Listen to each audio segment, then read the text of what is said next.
Meus queridos, tudo bem com vocês?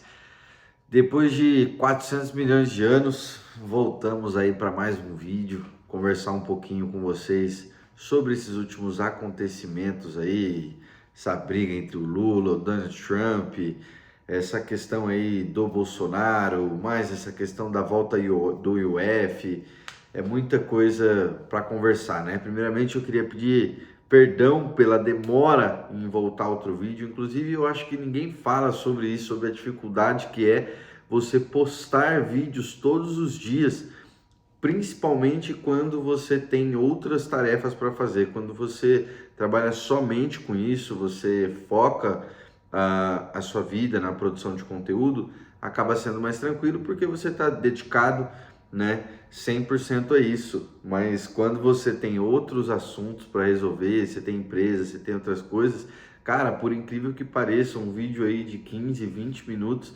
normalmente que é o tempo dos nossos vídeos aí, é difícil para sair, cara. Chega a ser engraçado, né? Bom, mas vamos lá, sem enrolação, vamos falar um pouquinho, né?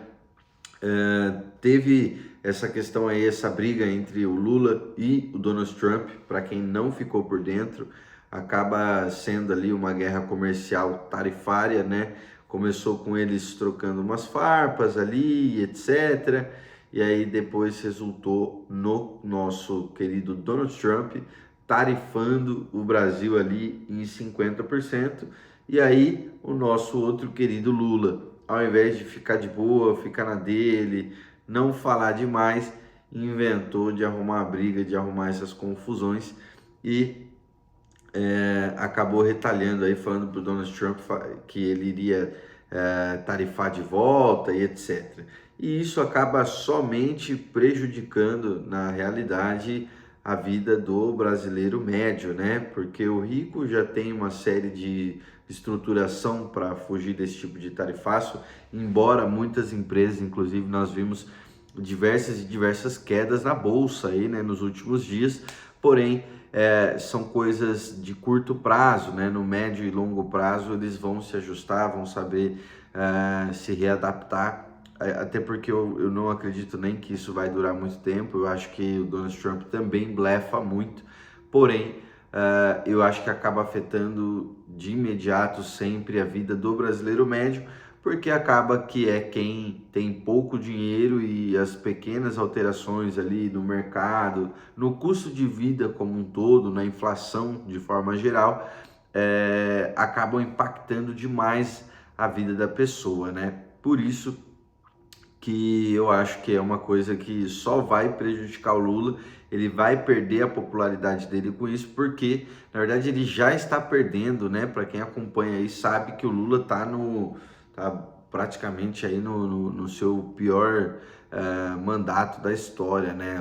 A taxa de reprovação dele e do governo dele chega a estar absurda, que já dá até para emendar nessa questão do Bolsonaro aí que teve. Enfim, não tô aqui para defender nem A nem B, mas sem dúvida alguma, politicamente o Lula tá errando, porque ele só tá dando força para o outro lado. Claramente dá para ver que virou algo pessoal, né? Uma perseguição, porque isso não tem sentido nenhum. Você vê diversas vezes o STF aí passando um pouco do ponto, né?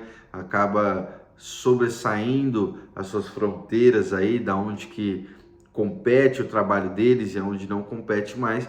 E isso é uma coisa que prejudica demais aí tanto a diplomacia quanto o Brasil para o exterior, né? Imagina você estrangeiro, imagina você brasileiro, pô, você colocaria aí seu dinheiro na Venezuela, na Argentina de uns anos atrás, né? Agora o Milei está consertando bem, mas essa instabilidade prejudica demais, né, a economia como um todo, porque o Brasil é um país que tem uma economia muito globalizada, né? Nós conversamos com todos os países do planeta e negociamos com muitos deles, vendemos nossos commodities, enfim.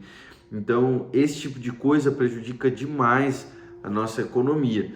Por isso que, de forma resumida, eu inclusive nem entendo o Lula estar agindo dessa forma, porque independentemente de qualquer coisa, o Lula sempre foi muito, muito bom mesmo de política, e não é à toa que ele está aí, né, em mais um mandato, depois de ter sido preso, depois de ter reprovado, depois de ter colocado uma pessoa que foi impeachmentada aí, que foi a Dilma da vida.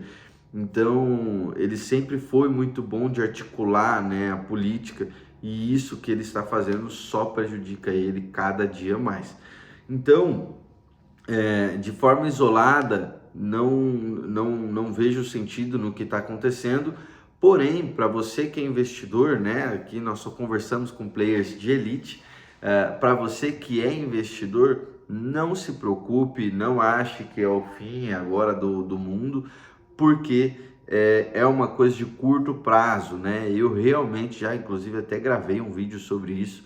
Acho que nós estamos vendo os últimos dias aí do governo de esquerda no Brasil, porém, mesmo que ainda, nossa, eleição seguinte, na próxima eleição continua a esquerda, também não significa que o Brasil vai acabar. O Brasil é muito grande e muito brasileiro tem síndrome de vira-lata, mas por incrível que pareça, a nossa economia também é muito potente, muito forte.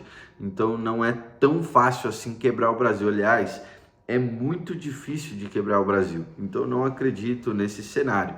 Porém, nós podemos acabar assistindo aí um cenário de piora, talvez uma dificuldade, algumas empresas fechando. E isso é uma coisa que sempre aconteceu, né? Se a gente parar para olhar aí os últimos 30 anos do Brasil, a gente vai crescendo meio de lado, né? Cresce mancando, mas cresce, né? Se você for analisar, nos últimos 30 anos, a economia do Brasil cresceu, né? Por incrível que pareça. Então, para você que é investidor, não tenha medo. Aliás, é a melhor faixa, o melhor cenário para investir, porque as ações estão baratas, as pessoas estão inseguras, muitas pessoas, por falta de estudo, nem sabem o que estão fazendo, né? Falta de estudar realmente ali aquele investimento que ela vai fazer, só vai pelo que está ouvindo na internet, e depois, quando começa a desvalorizar, não sabe nem qual que é o papel que ela tem, e simplesmente vai e vende. E essa é a hora que o investidor que sabe estudar, sabe investir realmente, ele entra com o preço médio lá embaixo e aumenta ainda mais o seu lucro com o tempo.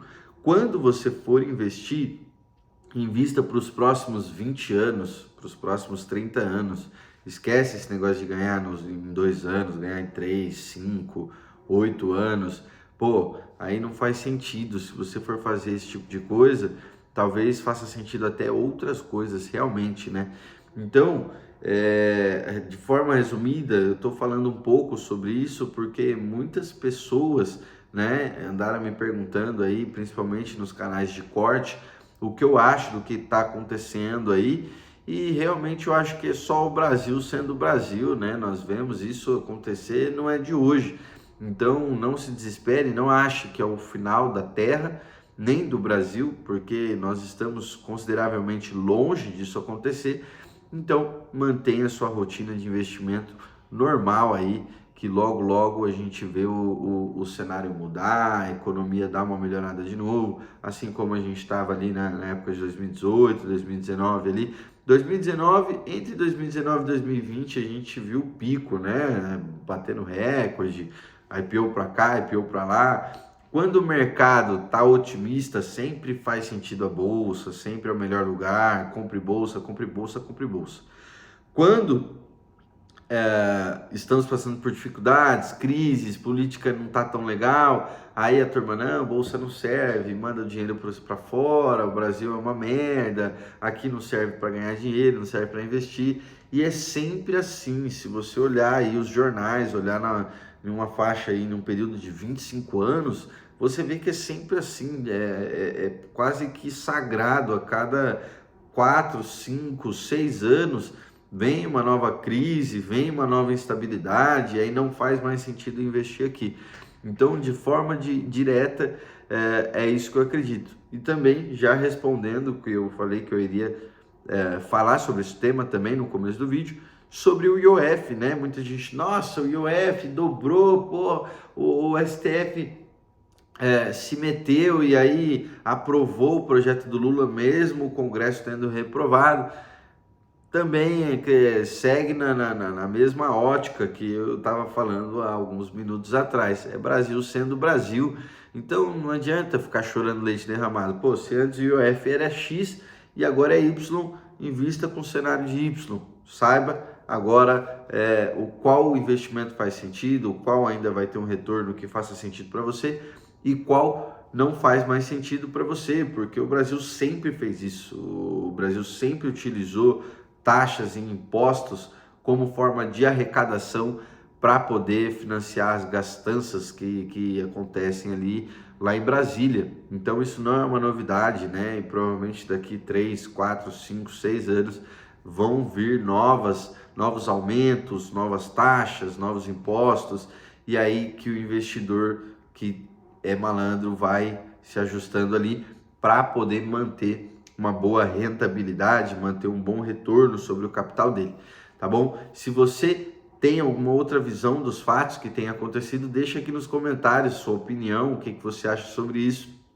deixa seu like também, e se você não gostou do seu vídeo, então deixa seu like também, porque no próximo a gente vai conversar sobre outro tópico, então já aproveita e se inscreve para poder dar uma nova oportunidade para o canal, né? Tá bom? Tchau, tchau.